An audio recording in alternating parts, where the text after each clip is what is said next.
Yuda tukaenda kukaa kule Moabu, kwa sababu kulikuwa na njaa katika mji Bethlehemu. Lakini maisha pale Moabu yalikuwa ya muda kitambo. Lakini maisha pale Moabu yalikuwa ya muda kitambo.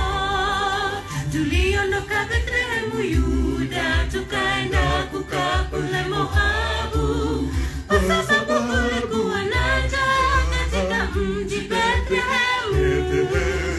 Lakini maisha pale Moabu yalikuwa ya muda kitambo.